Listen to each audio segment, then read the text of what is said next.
Hello everyone and welcome back to another AFK journey video. In this video we're going to be talking about Pang. We are on the Pioneer server, so keep in mind the content is subject to change by the time it is officially released. Either way, Pang is a wilder, another S level of this season warrior, physical damage dealer with a range of 1. So Pang in a nutshell is kind of a bruiser damage dealer that also has some team shielding that can provide unaffected attack buffs, which is kind of pretty interesting. I also have some replays from Star-Lord, who is a very good PvP player, and he has shown me like basically Pang to his full potential. We're going to be taking a look at those as well, so you guys are in for a treat. So the ultimate ability of Pang, he is going to be Sky Splitter. It will begin with 500 pre-fill energy.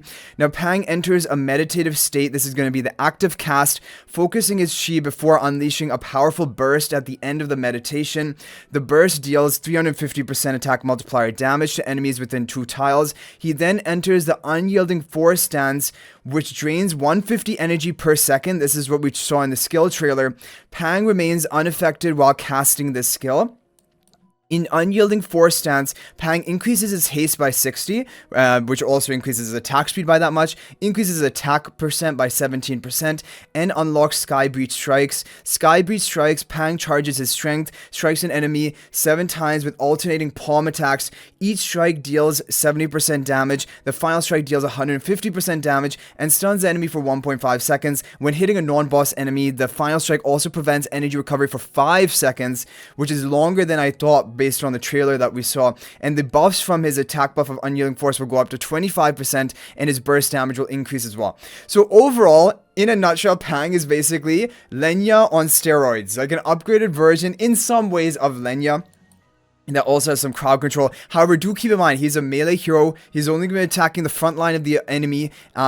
There is not much splash damage other than this burst, like this initial burst. But like his single target focus is just going to be channel all damage and stun and energy block into that one hero he's attacking. He's probably going to be a tank.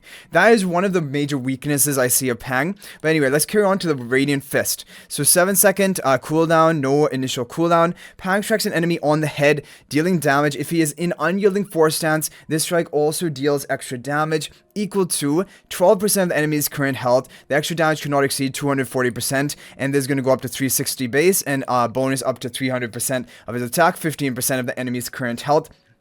So of course, in Unyielding Force, it just powers up Pang in multiple facets. And yeah, so you really want to get Pang ultimating as quickly as possible. The 500 pre-fill energy definitely helps with that. That is basically what you want with Pang. So Zen Ward, this is very interesting. 15-second cooldown. With haste, it can go down, of course. And when he goes into ultimate, he gets that 60 haste. That is going to reduce the cooldown of this skill by quite a big amount. And the active Pang channels his chi, gaining a shield, which will go up to 460% of his own attack, which is actually pretty high. That's basically almost like a 50% health shield. And then also, okay, then we have for 9 seconds, that's pretty long duration. While the barrier is active, Pang remains unaffected. When the barrier expires, Breakthrough is reapplied. It transforms into Razor Leaves that deal this amount of damage to Pang's current target. Pang is also unaffected while channeling his chi. So over here, he has a 0 initial cooldown, which basically means I think he might just be unaffected from the beginning of the battle. He's going to get this shield up that makes him unaffected. That is really strong, right? If he is indeed unaffected right from the beginning of the match, I'm sure we'll be able to see some of it in the replays that we see. And then transform some damage into Razor Leaves. I don't really care about that part. It's just really the fact that he has good tankiness and also unaffected. That is very strong. So already you're seeing quite a lot of synergy in his kit. He's going to be a good bruiser thanks to all of this protection. And his hero focus is going to increase his attack further. And the attack is going to power up his shield further. Shield is scaling off of his attack. He further increases attack by an extra 10% while in Unyielding Stance. So up to 25% total from the hero focus. Then you have Spirit Sync, his exclusive skill. This is very powerful. If he did not have this exclusive skill, I wouldn't be that interested in him. This exclusive skill though makes him actually a good supporter for almost any team that you would want to run in PvP. So because it increases the attack of any unit shielded by a chi barrier by up to 19% or 17% at level 2.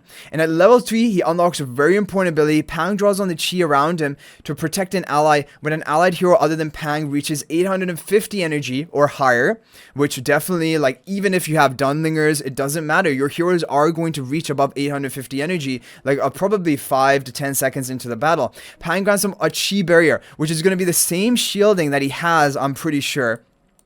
This one right here, and that is going to be a massive shield, also giving them unaffected, right? And he can only shield the same ally once every 15 seconds, but the barrier lasts for 9 seconds, right?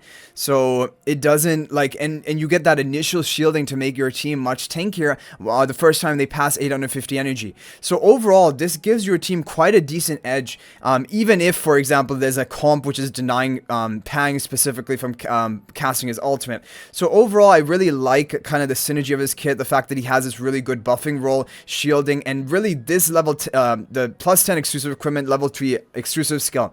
That is the thing which is the most interesting to me. Without this ability, I honestly probably would be or maybe even full skipping Pang, but this one is the one that's giving me pause that maybe it will be worthwhile to upgrade for PvP. And then finally you have Enhanced Force, so Pang immediately gains a Chi Barrier upon entering the Unyielding Force stance, so that's also good, more added tankiness for him. And while in this stance he gains 30 defense penetration, that increases damage output, very similar to Lenya in that regard, of like kind of increasing his defense, I think she also increases defense penetration, but definitely she increases her crit and crit damage boost and things like that. So yeah, very similar, kind of like an upgraded Lenya, but that has utility. Good utility for the team, unaffected, attack buff, but the question will be, is that enough to make him meta for PvP? I think definitely he's usable, and we're going to show you right now from the replays. You're going to see probably plenty of examples right here. We're going to go ahead and show you the first replay over here. So he's running a Pang, Scarlita, Lily, Mei team. This is going to be a Wilder team, and just Pang as a like this major source of damage. And they're running like this pay-to-win Dunlinger, Saida, Athalia team. And we're going to see what Pang is actually going to be able to do here, because Pang's not going to be able to cast his ultimate.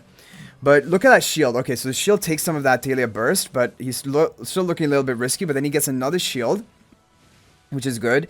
And now he's all the way back up to full health, I guess, from Damien. I guess Damien healing, the Scarlita shielding. And now he's going to cast his ultimate. Look at that burst damage. Actually, pretty insane burst damage. And now he's just going to clean up, because after he enters into his Unyielding Force, he has a big advantage. Also, all of his allies are being shielded whenever they reach 850 energy for the first time. And it gives your team a pretty good edge.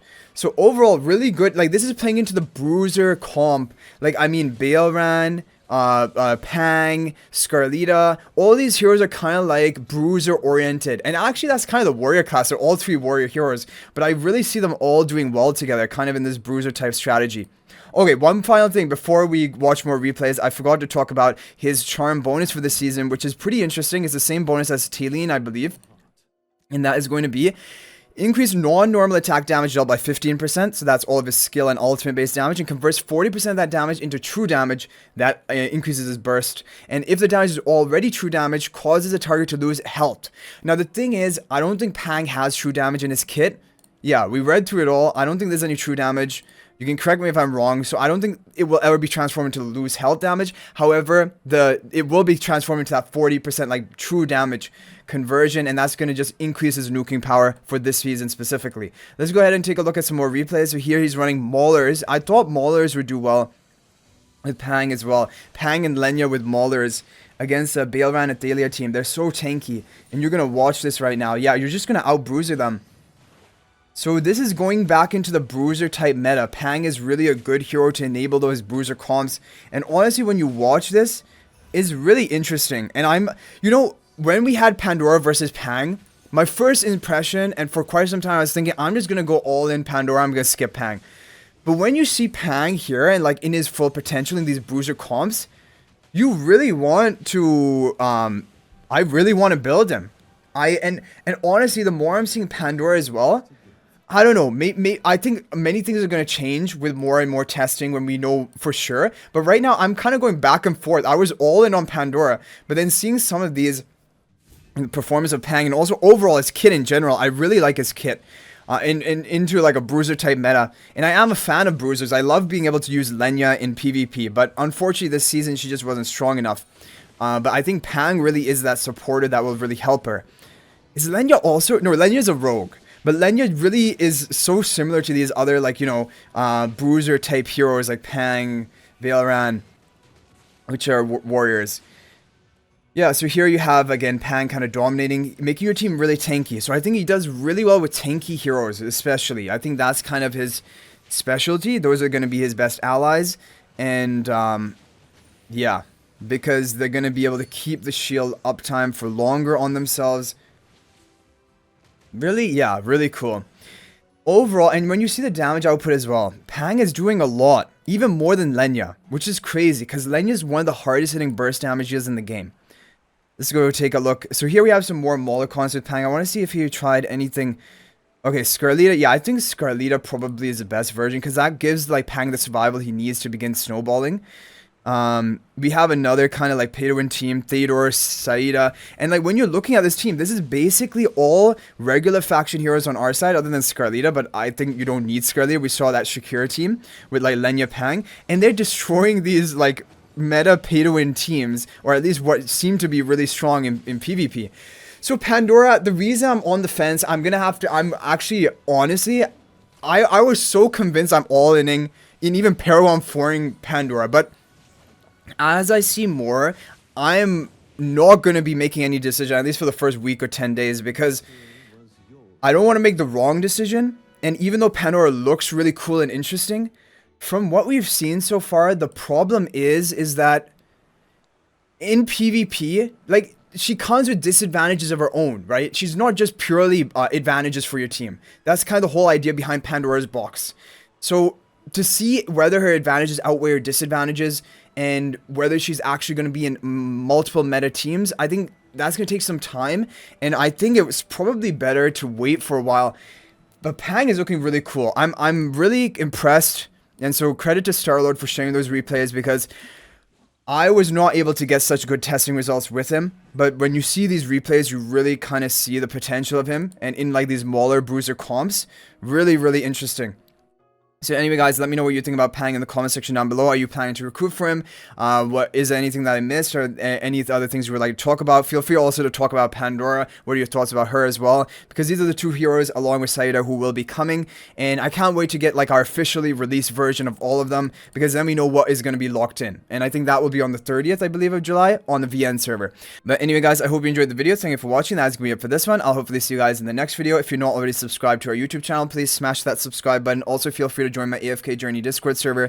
There's a link to that in the description of this video. And finally, if you're thinking about making a purchase in AFK Journey, please use my affiliate link for the official Farlight store. There is a link to that in the description of this video and a pinned comment. This is the best way you can support me at no extra cost to you. So thanks for watching. I'll hopefully see you in the next video. And until then, everyone, peace out for now.